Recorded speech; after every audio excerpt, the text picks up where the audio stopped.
Welcome back, folks, to the Technical Update series on Get a Grip on Lighting.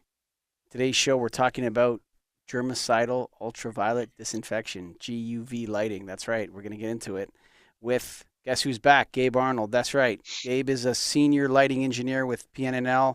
He has served for over 20 years experience in lighting and energy efficiency industries, improving technology performance and accelerating technology adoption.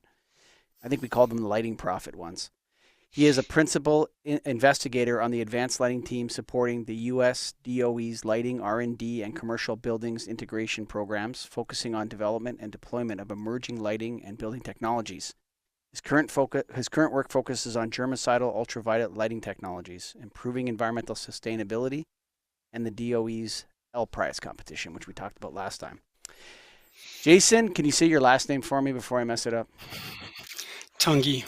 Jason Tungi joined PNNL in 2008 as a lighting research engineer with broad experience in the lighting domain, ranging from applications engineering for a luminaire manufacturer to lighting design and engineering firms. His recent work is including characterizing the energy performance of connected lighting systems, developing guidance on calibrating measurement equipment, that's interesting, and leading radiometric and electrical testing of germicidal ultraviolet products through DOE's Caliper program. He has a BS in architectural engineering from the University of Colorado at Boulder and a Master of Information and Data Science from the University of California, Berkeley. We'll have some LinkedIn handles on the website if you want to click and connect with them. But for right now, we got to go quickly, Greg.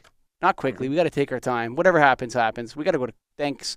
Got to give thanks to our sponsor, Cooper Lighting. Go to COOPERLIGHTING.com, Greg Eric. That's right. And Cooper Lighting Solutions fail-safe brand provides simple solutions for complex spaces. That's including healthcare and education applications. The fail-safe product line includes UVC disinfecting fixtures. They use ultraviolet radiant energy to inactivate bacteria, mold spores, fungi, and viruses.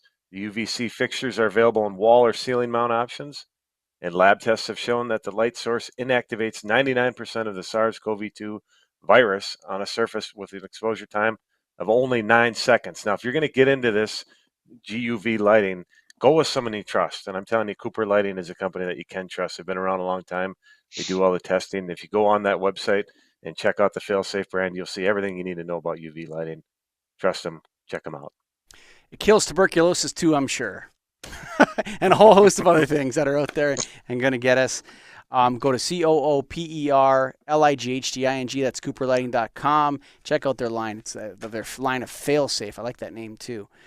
Well, welcome to the back, Gabe Arnold, and welcome to the show, Jason. You say your own last name. Tungi. Thank you. It's a risky one. People have had fun with it in the past. Kind of kick it off here. And Gabe, I'm going to go to you because you're senior vet of the Get a Grip on Lighting show at this point. So UV lighting, it's been around a long time. I'm not saying GU, I'm just saying UV right now. UV lighting, it's been around a long time, but it feels new. It's like it's starting over. And I don't know if it's because of LED, but then at the same time, when we look at companies, half of them aren't even using LED technology when they do it. They're still using the old technology. So it feels new and there's a push for it. And we understand part of the reason why, but is it here now? Is it here to stay? Is it something that we're going to actually be actively selling? I think, yes, I do think it's here to stay. I kind of feel like we're at the beginning stages of this technology. You know, the pandemic came along and it brought all this new attention on the technology, and there was a big rush to develop product and get it out there. But I kind of feel like the science wasn't quite there for it at that point, and we didn't know quite enough about it. And all of that is coming into view now. We've got some new research that we'll be publishing, and I think it strongly supports that this technology's definitely got a role to play, probably long into the future. Jason, any thoughts on that? Yeah, I mean, I think there's kind of a tendency to think that the current pandemic is mostly over or already over, but I think a lot of this is going to come down to preparedness for the next one. And, there is a lot of history behind germicidal ultraviolet. for things like TB. So we do have some standards in place to look at the efficacy of treatment as well as the safety aspects. But from what we've seen, there's not a whole lot of test data, product data, et cetera, out there to date. So yeah, that's something we want to see improve. When we first talked about this when the pandemic kicked off, and I have a point, I'm just going to save it for a bit because I wonder if you guys are going to get into it on your own, but I've squared it out on my sheet here. But before we get there, like this idea that this is for pandemic preparedness or the next pandemic, I'm going to push back on you, Jason. I'm going to say this makes sense all the time. Like there are certain applications to me that, train stations, and these areas, it doesn't matter if there's a pandemic or not. I mean, we should be using especially active or passive air disinfection all the time in these places. It's just, if not already, I mean, a lot of places ended up already having that technology in place in their HVAC. It could have been expanded. So I'm going to say, I don't think it's for the next pandemic or, this pandemic. I think it's just it's something that makes sense in some applications. It seems to be a no-brainer to me. Am I wrong on that, or like I just pushed back on you right off the show here, but there's some applications that I just think there should be regulations about having this kind of thing. Well, yeah, and I think there definitely are some applications where it can make sense. The trick with this is always, nothing is free. The first thing that springs to mind is energy. The next one is, degradation of materials. And so, assuming that everything's being done safely, then that's not really a big concern. But there is energy and there is degradation of materials potentially. And so, yeah, I think it always comes down to balancing risks, mitigating risks. Sometimes when you try to fix something with one solution, you introduce other issues. So it's just always a little bit of give and take. Back to you, there's Greg. niche.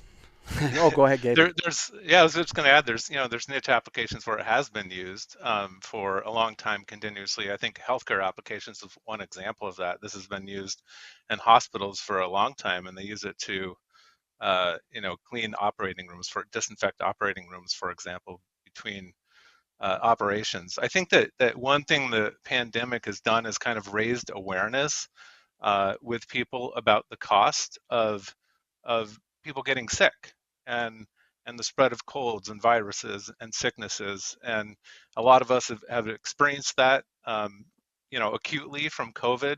If you've got kids, you've experienced it with your kids being out of school, and then that affects your ability for being able to work. And I think that that's probably going to create more motivation for using it, and more of these common applications that you talked about where historically it really hasn't been used.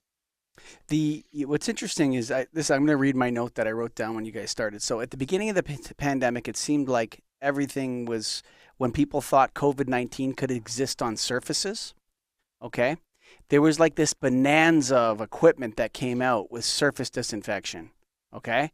And even Greg so got a couple POs from customers for these like robots or whatever that people put in rooms. And, surface disinfection is actually pretty dangerous. You got to know what you're doing. There should be some training with that. But it seemed like once the surface thing came off the table, and maybe I'll throw this over to Jason first. Once the surface thing that, cleaning your orange with a bleach is not going to prevent a respiratory virus from, getting you. It seemed that it just evaporated off the table. Like once you couldn't clean surfaces anymore, nobody wanted UV. That's kind of how it kind of seemed to me in the trenches when talking to people. Well, actually, it's better in the air and it's best in the HVAC, like you said about deterioration of materials. Can we, put it in the outlets of the HVAC? We'll do a lot for this. And no, we're not interested in that. If there's no robot going around shining purple lights on people, and so it kind of occurred to me that it was almost one of those.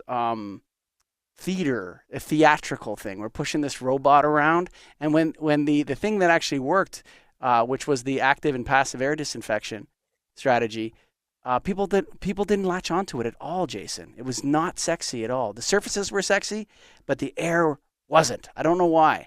Did you guys have any experience with that kind of feeling? And there's the doors that you would walk through, the gateways. Yeah. A little controversial. Yeah. Well, I mean, I think, science is always a process, right? And so I think, it's always easy to look back and say, well, that was silly. Sometimes as you go through some of this process, things do seem silly, and sometimes our instincts are right. We think, it's probably spreading through the air. And then lo and behold, we decide that it was. So I think some patience is required with some of these things as we try to rule out possible, means of spread. But I think it is, as we learn more, going to come down to each different pathogen that we're really most concerned in at the moment and in that application, right? And so, like Gabe said, in hospitals, it's going to be pretty much all the time. But then in other applications, you might say, we probably don't need it right now, and then something else starts to bubble up, and we say, okay, now how does that thing spread? If GUV is not going to have any effect on that thing and its mechanism of spread, then don't use GUV. Use something else. So yeah, I think surface treatment absolutely still makes sense for certain pathogens, but it does seem like now that that doesn't really apply to COVID as much. Yeah, but that's what people were latching onto from the sales perspective. You Mm-hmm. understand? Like they wanted to burn those surfaces free of COVID with any way they could. And as soon as that was off the table, I went to clinics. I went to a doc. The time when you can't go to the doctor when you're sick. Everyone remembers that time in COVID, right? Don't go to the doctor's office when you're sick. It's like, what? So I'm standing outside the doctor's office, and they're measuring everybody's temperature. And if you're sick, you're not allowed to see the doctor, right? And I went in there and I said, you guys, for $5,000, you can put an active UV system in your waiting room. And that would solve a lot of, I mean, it wouldn't kill everything, but it would actually help reduce somebody who's sick, get rid of those germs in the air instead of making people wait on the stairs outside. Well, so I guess what we might be getting to here is just basically the potential for stigmas already setting in or preconceived notions of safety, right? So Mm-hmm. there's probably a perception that if you're hitting something else with UV, it's less harmful to you than if you have it moving around in the air, more of an ambient treatment. So that's definitely understandable where people would be more concerned about that. And I would guess maybe that's the underlying thing. And then again, this comes down to education and then also following through and making sure we're doing the right thing and not hurting people. Like So, a walk-in clinic, Gabe, I'm going to go over to you in here. A walk-in clinic with a active air disinfection system, which, no one's going to jump up there and put their hand above the light. mhm. I think that would be effective. And if we added some theater to the fixtures, Gabe, where it said disinfecting, the little green light was on, showing people that this is what this is, in certain applications would go a long way to both disinfecting the air and, like you said, making people feel safe. Like safety is not a thing, it's not really a proven thing. It's a feeling people have, right? They feel safe or they don't. It's not actual. So I think there's a lot of applications where this should just make tons of inroads, and I could never get any traction. I must have quoted 50 jobs, Gabe. Yeah, I think it's still early days with this, and education is needed, and we just haven't really had the knowledge quite yet. It's coming into view now, and we haven't been able to educate people about it. And the issue is that people haven't really understood how effective this could be. So let me tell you a little bit about what we've been working on. There's Since the pandemic, energy use, HVAC energy use in commercial buildings is actually up, and it continues to be up. And this is despite the fact that buildings are only partially occupied. And the reason for that is because many commercial buildings have implemented a series of recommendations that were made by ASHRAE and supported by others. That's the American Society of Heating, Refrigeration, and Air Conditioning Engineers. And they set the guidelines or standards for how much ventilation you should provide in buildings. So as a result of the pandemic, they came out with these recommendations that were basically all around increasing your ventilation. They recommended that you increase the amount of outside air ventilation into your building, recommended that you actually turn off or disable demand controlled ventilation. One of the energy saving strategies that we use in buildings for ventilation is that you actually put in some CO2 sensors that are measuring how much people are exhaling in a space and use that as a proxy for how many people are in. And then you can tune down your ventilation to meet the actual need instead of, constantly ventilating and assuming a building is always occupied.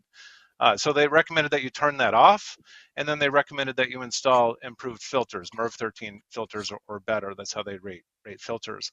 All of these things had a huge impact on HVAC energy use, especially bringing in more outside air. When you got to bring in that extra outside air, you're going to have to heat or cool that, and that's going to really jack up your energy costs. And so, the Department of Energy, we were talking with them about it, and they funded us to do some work to look into this. We've got this GUV technology that we know can be, has an effect on neutralizing viruses, but we don't know really how effective is it compared to these HVAC strategies, these ventilation strategies that everybody's doing, and how does it compare in terms of its energy use? And so we've been looking into that. What do we know? There's lots of people studying this about how effective GUV is compared to the HVAC measures.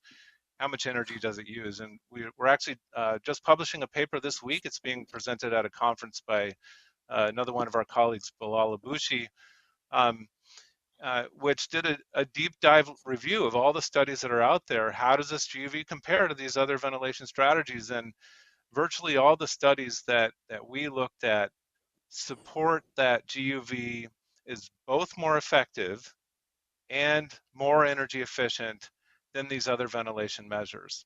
That information has not gotten out to people yet. Right now, all they knew to do is what's been recommended by ASHRAE and others to ramp up your building ventilation. And I think that once people start to realize that, no, actually GUV can be a much more effective strategy for keeping people from getting sick or from getting COVID-19, and you can do it potentially at a fraction of the energy cost, I think that's going to be a big value proposition that will help support the adoption of this in buildings. The filter thing. Correct me if I'm wrong, but I've seen some things come across that say these filters do not filter COVID-19. It goes right through the filter. And so there's some dispute there because a lot of classrooms in Toronto were putting in these filters in the corner, expensive units to filter the air throughout the classroom, and they thought under the presupposition that it was capturing COVID-19. No, it's capturing mold spores and fungus and all this kind of stuff, but it was unclear about whether it was deactivating the COVID-19 virus or even able to capture it.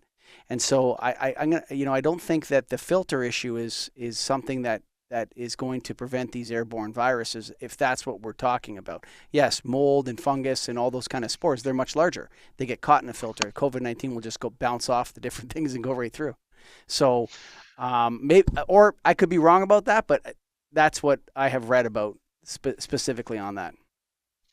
The studies do support that improved filters work as you go up, and the rating on your filter, it basically catches smaller and smaller particles, and you go all the way up to HEPA filters, and those are definitely effective, have been demonstrated to be effective at stopping COVID-19. But there's sort of this other issue, if we're talking about COVID-19 specifically, which is that there is, to this point, this has been studied like crazy, and to this point there's little to no evidence to show that one person can get infected from another person in a different room through an HVAC system.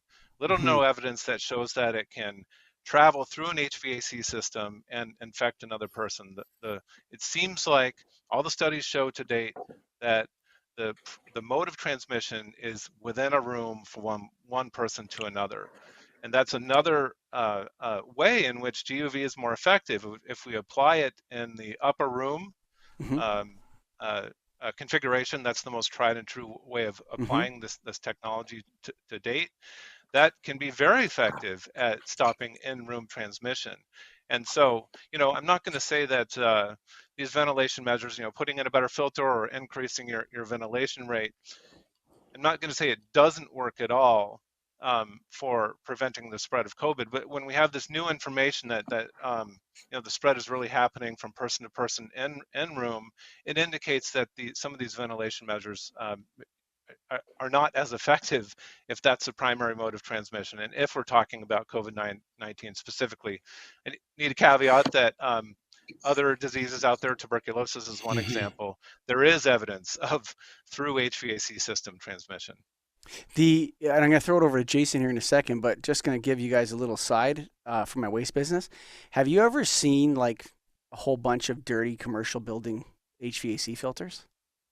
That is a sight to see. Okay.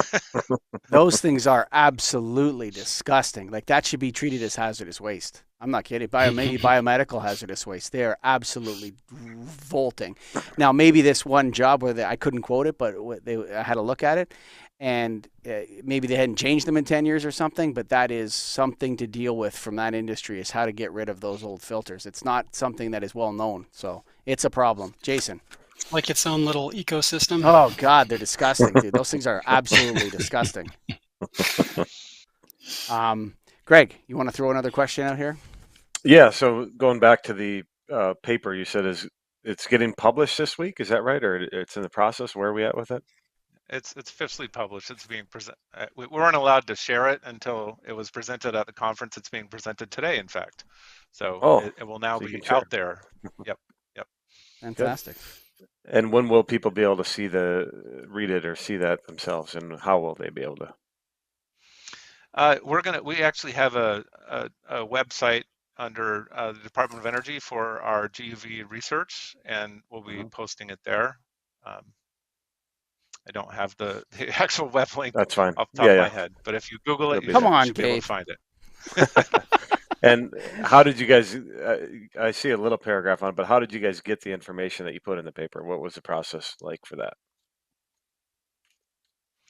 It was a deep dive literature review, basically. So we went and dug up all the studies that have been done on this. Some of them, go back quite a ways, and some of them much more recent. There's just been a flood of research on this topic the past couple of years, and we really dug in on them. And what could it tell us about how this technology compares to the HVAC measures in terms of its effectiveness and energy use? And so the study, the paper we're putting out basically summarizes all of those, all the research we dug up, and also present some other information like, what do we see as some of the limitations from the research we dug up? What do we see as kind of the needs and next steps going forward? And we're kind of using it as a launching off point. We've got a bunch of new work that we're planning for the next year that is all really around further validating, quantifying, characterizing the opportunity this technology provides compared to HVAC measures, and then we'll use that to hopefully educate people about the opportunity, and we'll see if people will adopt it more in buildings, because it's a huge energy savings opportunity. Jason, when I was reading your bio, I really like this idea of the calibrating measurement equipment and testing guidance for ultraviolet. What are you testing? How are you testing? Is there something simple? People blah, blah. Tell me about the testing and let me know where you're at, and we'll just talk about that for a while. Just start talking about the testing. Yeah, so we're starting with testing. Are you familiar with the caliper program from its heydays with solid state lighting? Yep, I'm aware of it. Yep. Yeah, and so basically this is kind of reviving the program, applying it now to germicidal ultraviolet. And for those who are not, all that familiar, some people refer to it as kind of the consumer reports style testing that we had done, where the idea was to, obtain products semi-randomly. If you can get them in a store, then get them in a store, for instance. Otherwise, you get them through distributors. And we used to do the secret shopping approach with distributors, which was kind of fun. We're taking a little simpler approach now, but we're not doing the testing in-house. We're using commercial labs to do the testing. So we're not looking to compete with commercial labs that are already out there. We could, in principle, use some manufacturers' labs because they can, demonstrate that they're effectively independent of the sales side of things, right? And so they could, in theory, in principle, test competitors' products and do so fairly. that said, we're at least for now in aligning with precedent, for the program, just using independent commercial labs to do Mm-hmm. our testing. And so, yeah, it's been interesting. Just one thing that we're going to be releasing 2 reports pretty soon here once our testing is finished. A test report like you'd usually see from Caliper, just showing the performance of each of the products that we've selected for this round, and then comparing with their, the claims, the rated performance. And then there will be a companion report that gives kind of an overview of what the current standards are that you can bring to bear for testing, that you can use for testing, as well as what are the current capabilities for labs to do the testing. And just as just one example, for testing lighting products, you can use integrating spheres to get the total output. And these spheres can be really big. You can walk into them, or they can be really small, just to measure, say, like an LED. For GUV, we're finding there's very little out there in the way of spheres, and little is a good word. The only one that we have access to through one of these labs is a 20-inch diameter, roughly, and it's actually a hemisphere, not a full sphere. So for the nerds out there, it's kind of interesting to see, what's available, what's not, and see this all evolve. Is there any pre or on-site post testing that you can do? I remember when you can have a mold test done on a house where they test the mold level in the air outside, and then they test the air inside, and it'll tell you the difference between the outdoor air and the mold in the home, and if there's a serious issue with mold spores in the air. Is there anything that we are looking at where you got to remember, Greg and I are sales guys, okay? So we're out in the field. And there's nothing better than, hey, I have this strip, I remember this guy, Table Charm, came to my house and sold my parents a set of plates, and he threw the plate across the room, and it didn't work. It didn't break, right? So, there's nothing better than an on-site test where you can show people pre and post. We're going to do this classroom for you, and we're going to compare the air in this classroom before. We're going to compare it after. Is there any? Are you guys looking into that at all? Sort of field tools that can help people that actually work? That falls under our Gateway program, which also goes back to the beginning of our solid state lighting program. I might let Gabe expand on it, though. Well, there is an absolute need for some type of post-installation evaluation to ensure that what you've installed is actually going to work. I'm not sure that we're ever going to get some kind of test like you're looking for, which is going to, compare something pre-installation and post-installation and show some impact, because that's just going to require specialized equipment. I just don't see that ever being scaled beyond kind of the research community. Mm-hmm. But there's absolutely a recognized need for kind of post-installation guidelines. And I believe that there are some groups that are working on that kind of thing. And I think the way it would work is that you'd have some kind of meter that's going to basically measure the irradiance in the space that you're trying to disinfect, and match that up against some design guidelines or standards that say you should have this much irradiance in order to have this amount of disinfection. So that doesn't exist yet, but I think it'll come in the next couple of years. Well, Greg In our bought one focus, on Amazon for $10. Didn't you still have it in your car? Don't you, Greg? Didn't do that. Running right now. No. Sorry, Jason. Go ahead. No, I was just going to say that our focus is on the radiometric side of things, and so we're not planning on in the near future measuring log inactivation rates for different products. Really just looking at what is the irradiance that's produced throughout a space, sometimes simulated, sometimes measured, right? You know what?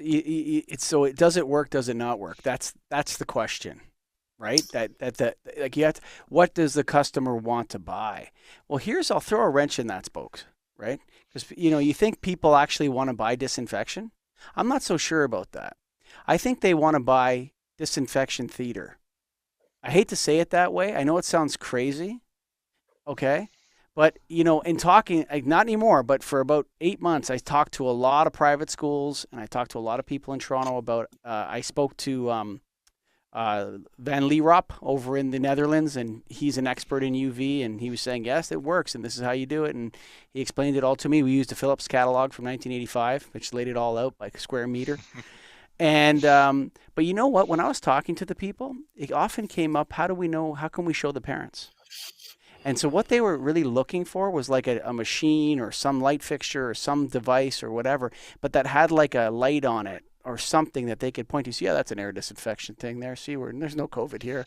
You know what I mean? That's really what they actually wanted to buy, was the theater. I hate to say that, and you wouldn't believe, I said this before. I got so much criticism. We don't get a lot of we don't get a lot of comments. We only get criticism, and that was you only want to sell theater. But actually, I wasn't saying that I wanted to sell something that didn't work. What I was saying was that's what the customer actually told me they wanted to buy.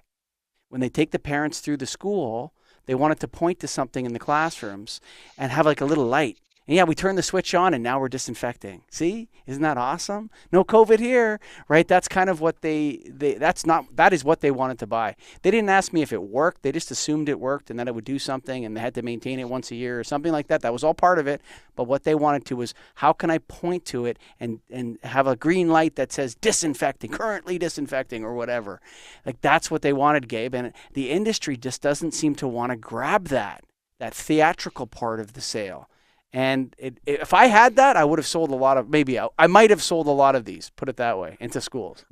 I think you're right for applications like schools and restaurants and retail facilities where people are going to look for that kind of thing. I do think that there are going to be people looking for the actual reduction in illnesses and the numbers that go behind that. It's hitting people's pocketbooks, businesses' pocketbooks. So there's estimates that COVID-related absenteeism is costing businesses in the U.S. $1 billion a week, and has been since the pandemic. And this is going right to their pocketbook. And the evidence is starting to come out that this technology can actually reduce sicknesses, and will translate that to absenteeism over time. And I think once that happens, people will be adopting it for that reason as well. Well, the UV guys have known that this works for decades. This is not new. The idea of active or passive air disinfection is not new. They did it in the 70s in tuberculosis wards, and it worked.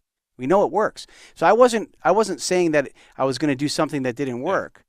I'm assuming that it works. I think that what people want to see, the consumers want to see, the buyers, the people that have the money, they want to see some sort of signal to them that it needs maintenance. It's off or it's working on the device, on the wall, so they can see it and point to it and see it. When that red light goes on, we have to change the bulb. Oh, okay, great. What about safety? Are you concerned at all? What are you hearing or seeing out there with regard to people being maybe afraid of this technology because they're worried it's unsafe? Well, Greg. How many people bought those crazy robots from you and plug them in right in front of you and stuff like that? Yeah. So I don't think the safety is a concern. I think it's just they don't know.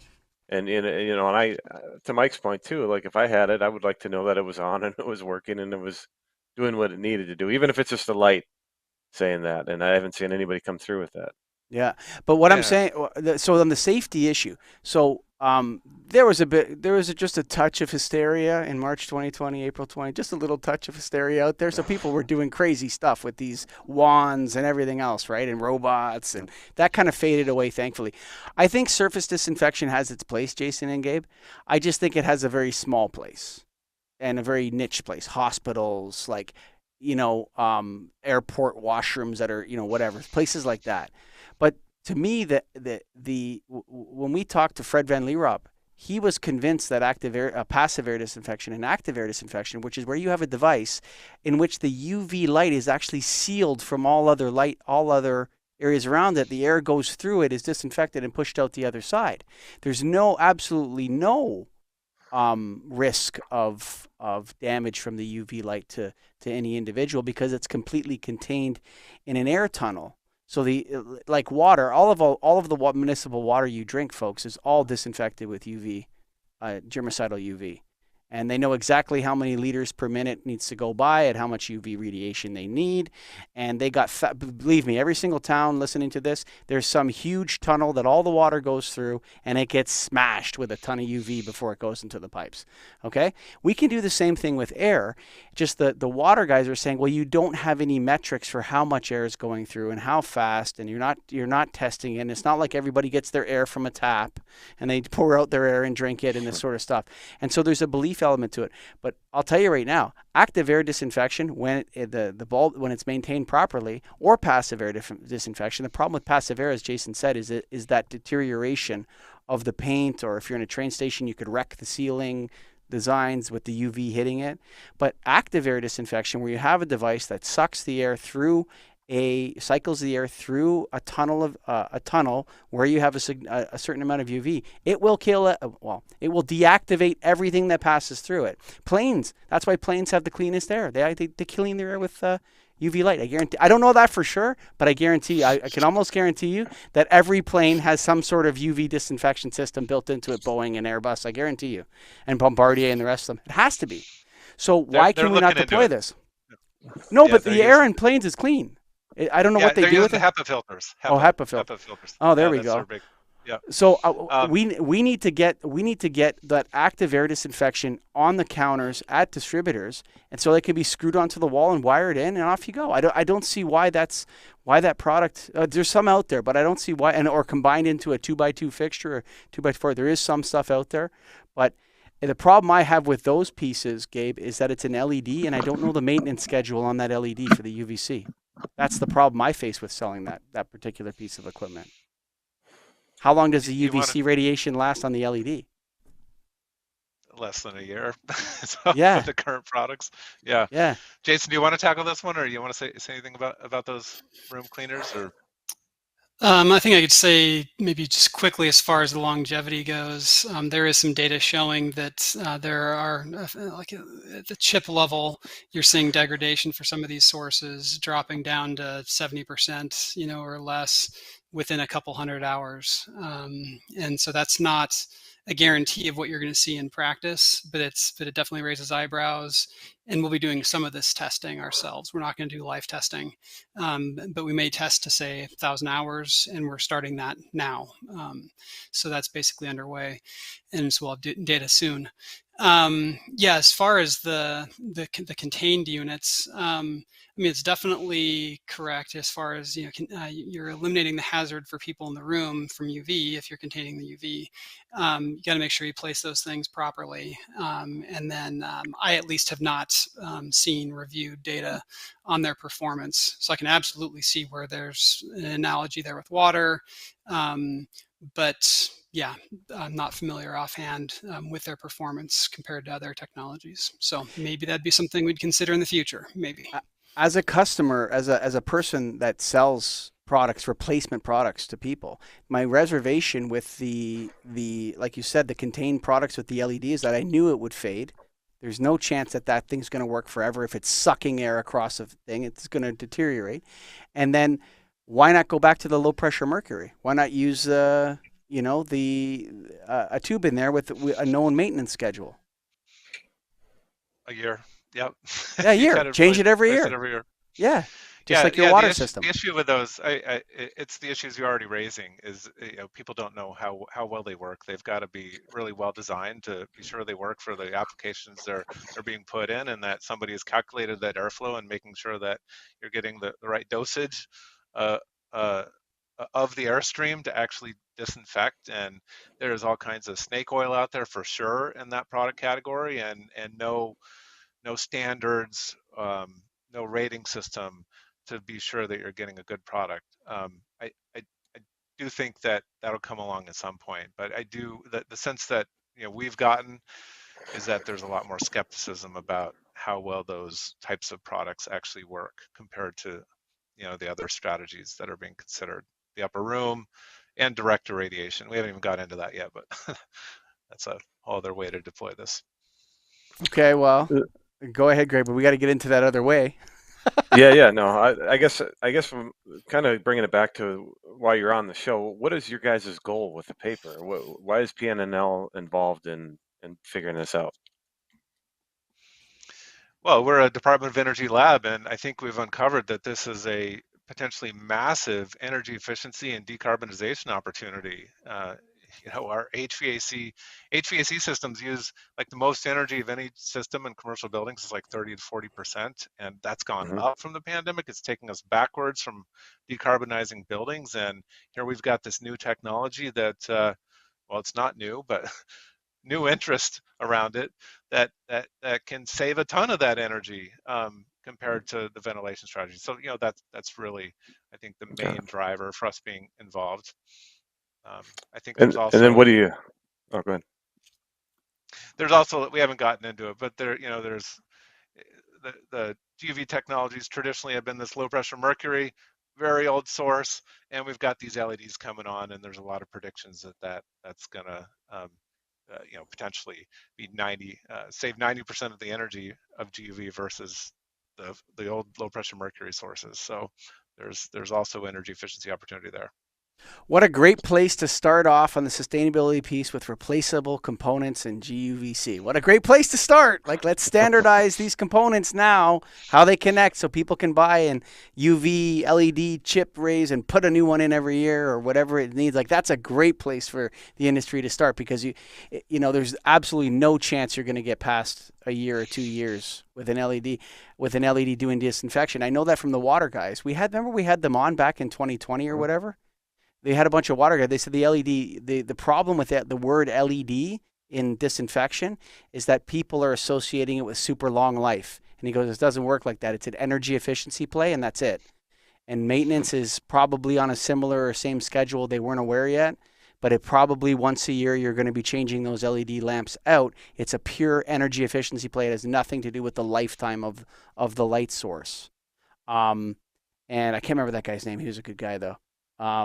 Anyway, what's this other thing you were talking about earlier, Gabe? Or Jason, you want to jump in here? But I want to get to that other thing I don't know about yet. What's that, Jason?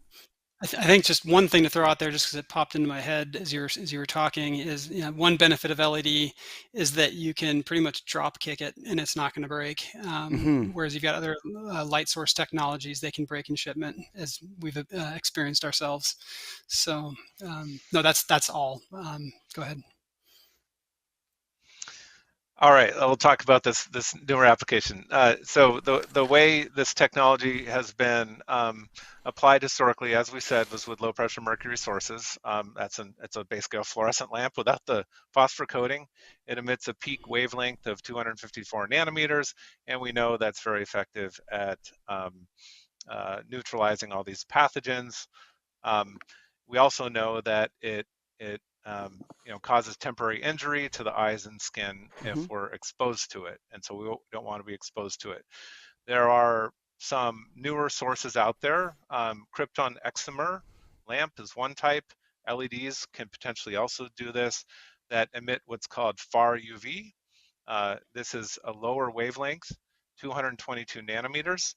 Also been shown to be effective at neutralizing pathogens, viruses, bacteria, and so forth. But research demonstrates, I guess you could say it's proven because it's been adopted by standards, that it does not penetrate the eyes and skin like the 254 nanometer, and does not cause temporary injury. And so the threshold limit values for that wavelength that are specified by the ACGIH, I think I have that right, are much higher for that. And so therefore, this is already being sold by some mainstream manufacturers out there.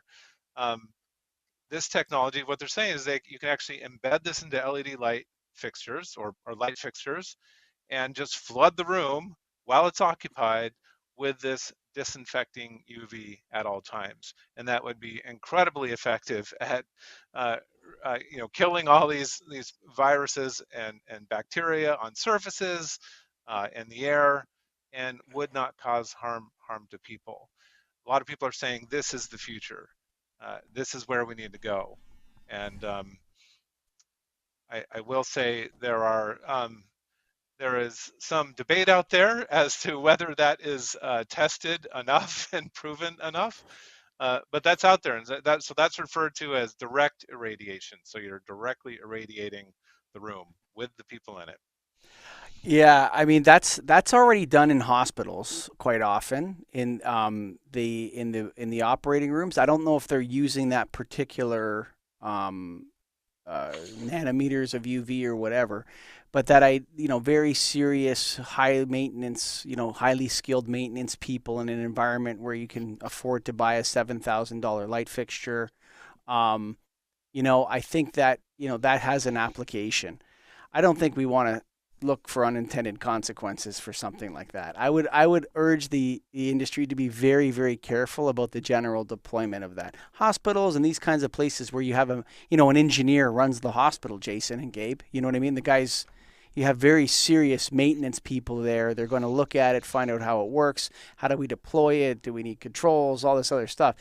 In an apartment building or these other applications where you start to go down in knowledge level of the people that work in the place, you want to be very, very careful deploying that kind of technology. I don't think it's a good idea. You don't know how often it'll be on, or if it's going to be. I just don't think it's a good idea. So I would be, I mean, right now, I mean, maybe in 10 years there's going to be some, but even so, I mean, even 2 years of rats under those lights and the rats are still okay, Gabe. So let's deploy it. Yeah, I don't Well, know. and then just the worst case scenario of somebody saying, yeah, our product is far UVC, when it's not, and it actually is some sort of other UV that's more harmful, and then you have problems as a result. So I think there's you always have to keep that in mind. In the case of upper room GUV, there's the chance you've got maintenance staff that are not trained.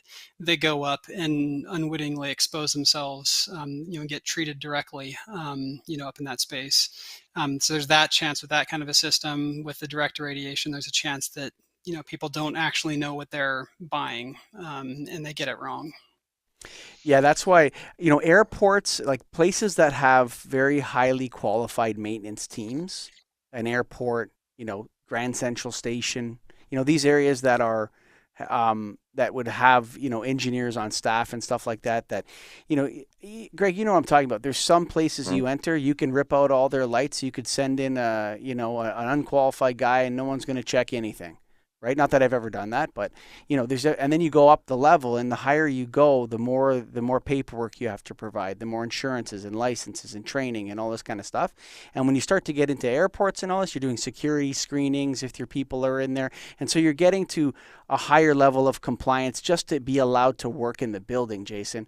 And so there's areas where there's education, there's like your people have to do a 2-hour orientation before they're even allowed to work in the factory.